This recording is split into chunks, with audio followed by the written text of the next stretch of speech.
Magandang umaga mga kabay. So meron po akong approved repair dito mga kabay. Ayan, 39412. Ang model nito mga kabay ay dito 5032. Ito po yung rotary hammer ng DeWalt na 2 mode mga kabay. Meron siyang drill, may hammer. So ang papalitan mga kabay, lever, ganun pa rin. Piston, tsaka spindle. So tara mga kabay, samahan nyo ko, ikakabit natin. So ayan mga kabay, nakalas ko na po yung screw. At syempre yung dulo ng spindle, kinalas ko na rin yung cap. So tatanggalin na lang natin mga kabay yung lever niya. Ayan, matigas. Gamitan nyo po ng plies. Ayan, ikot nyo lang. Tapos angat nyo po. Ayan.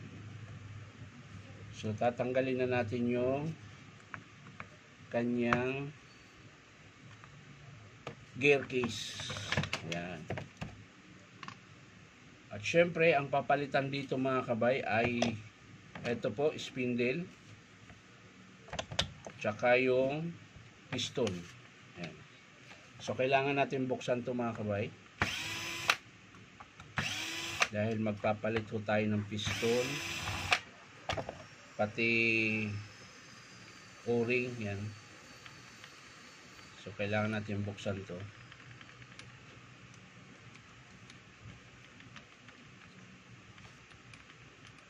So yan na mga kabay, nakalas na natin, medyo matigas, ikutin natin. Ayan.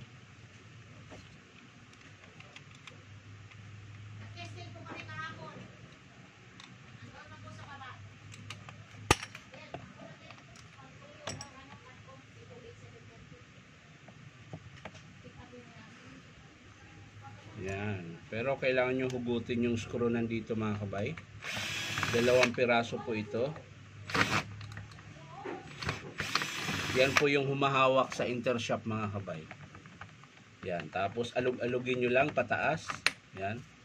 So yung 2 screw na yan, yun po yung humahawak sa intershaft. So ang kukunin natin dito mga kabay ay yung kanyang, ito, tigas ah. Ito mga kabay yung sa gitna. Tsaka yung shim niya mga kabay kailangan natin. So pupukpukin lang natin yan mga kabay. Medyo matigas lang to. Yan.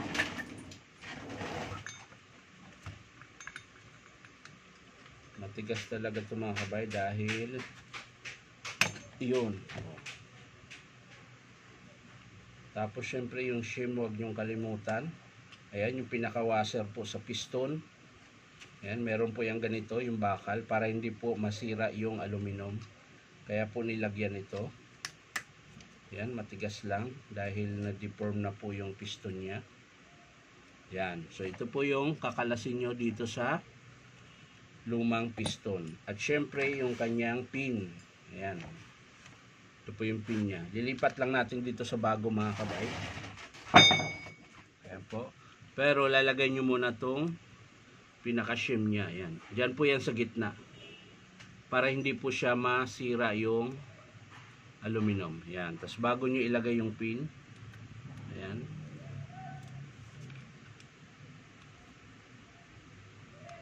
Medyo kailangan nating ipakinisin mga kabay, maganit. So yan mga kabay, lagyan ko na po ng grasa yung piston na bago, tapos lagay natin yung striker. Yan. Tapos balik natin yung intershaft mga kabay. Ayan, nakasuksok lang po yan dyan sa may piston. Ayan po. Tapos balik natin.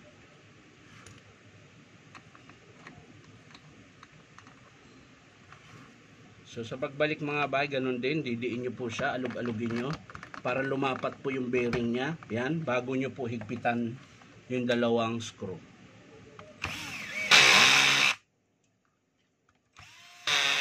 Yan, pag nahigpit na mga kabay, ayan, iikutin nyo lang. Yan, kailangan malambot siya. Ayan. So pwede na yan mga kabay. babalik na natin yung kanyang selector. Ito po yung selector niya bago natin ilagay yung bearing bash niya mga kabay. Yan. At syempre pwede natin ito ibalik. Yan.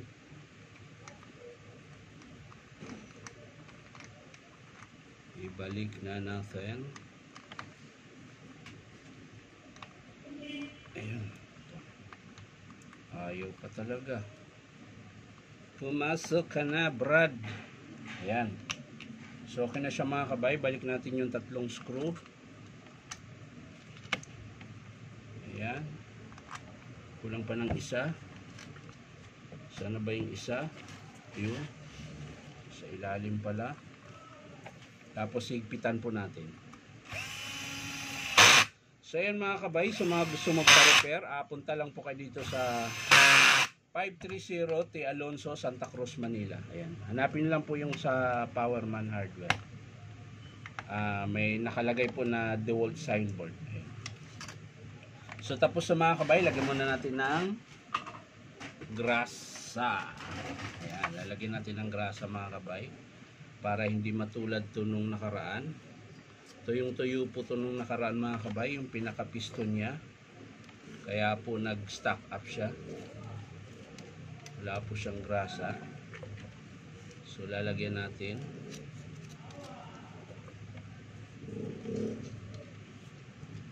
Ayan. Yung sa spindle mga kabay, kahit wag nang lagyan ng grasa dahil may grasa na po yun. So dito lang po sa may ano niya, sa may piston tsaka intershaft, yun kailangan mo lagyan ng grasa yan. So yan mga kabay, okay na po yan. So lalagay na natin yung intershaft na bago. Yan. Ito po yung bago mga kabay yan. Meron na po yung grasa sa loob, so okay na po yan. Teka lang. Ito, huwag nyong kalimutan ito mga kabay. Itong washer na ito mga kabay, importante po yan. Yan, dito po yan nakakabit. At yung washer sa ito, sa ibabaw, yung, ayan, importante din po yan. Kaya huwag nyo pong winawala yan. Hindi po yan gagana pag wala yan. Ayan. So, kailangan nakakabit yan lagi. Ayan. Maliit na washer na yan. Ayan. So, pwede natin ilagay yung spindle mga kabay. Ayan. So, okay na yan. So, ang next ay ito na po yung takip. Lalagay na po natin yung gear case cover niya. Ayan. So, iipitan na natin.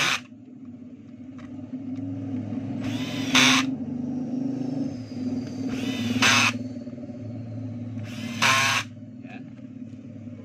So, sa paglalagay ng ano mga kabay, pag nilagay nyo na yung selector, ayan, kailangan po ito ay gitnang-gitna. Yan. Napapansin nyo yun mga kabay, ito to. Kailangan nasa gitna talaga yan. So kung hindi nyo siya masilik, matigas, kakadyutin nyo lang yung motor. Yan, sasaksak nyo. Yan. Tapos pag nakadyot nyo, yan, nasisilik na po yan sa gitna. Ayan mga kabay. Yan, nakalagay na siya sa sentro yung spring. So pwede na natin ikabit yung lever. Ayan, ito yung selector niya mga kabay. So ganun din po, kung paano kinalas mga kabay yung arrow, kailangan po nakaganyan po ang kabit. Ayan, nakaganyan po siya.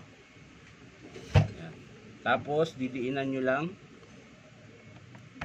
Ayan. Tapos ikot pataas. Ayan. Lagyan natin sa hammer.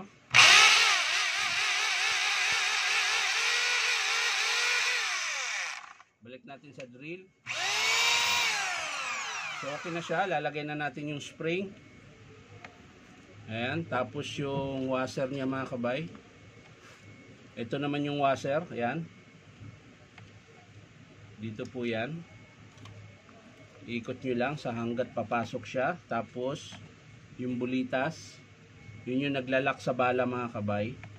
Ayan, nakakabit na. So, sunod, ito po. Ayan. At syempre, yung pinakalak. Circle ring. Ayan. So, gagamit lang kayo ng flat screw nito mga kabay. Ayan, tutulak mo lang pababa. Pero syempre, ingat lang. Baka dumulas, mapunta sa kamay nyo yung flat screw. Ayan. So, pag sumabit na po yan, bababa na po yan dyan. Maglalak na po yan. Yan, hindi na yan matanggal. Lagay natin yung cap. So, ayan, okay na mga kabay. So, ayan, ang pinalitan po natin ay spindle, piston, lever, tsaka yung o-ring. So, titesting natin sa hammer mga kabay kung gumagana. Kailangan lang natin kabitan ng bala. Ayan. Yan lang sa baba.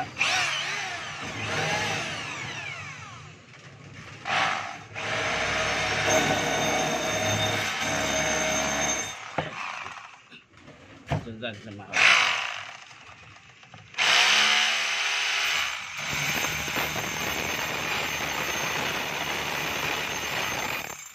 So mga kabay, malakas po yung hammer niya. So lagay natin sa drill yung wala po siyang hammer.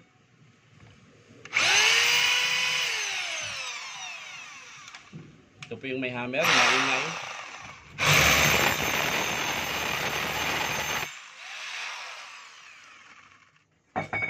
So yan lang mga kabay, maraming salamat sa panunood at palike and share na rin po. At syempre po, baka naman pwedeng subscribe nyo ito aking YouTube account na Inom Tabay. So yan mga kabay, ulitin ko. Ito yung pinalitan natin. Isang buo na po yan, kaya hindi na kayo mahirapan magkabit kung sakaling gusto nyo magpalit ng spindle, kung mahina na yung hammer, o kaya malakas na yung palag ng bala pag nagdi-drill kayo. So papalitan nyo po yung spindle niyan. So lagay natin dito at baka hanapin ng may-ari. Lagay din natin yung piston, lever, o-ring. Ayan. So yan lang mga kabay, maraming salamat. Bye bye.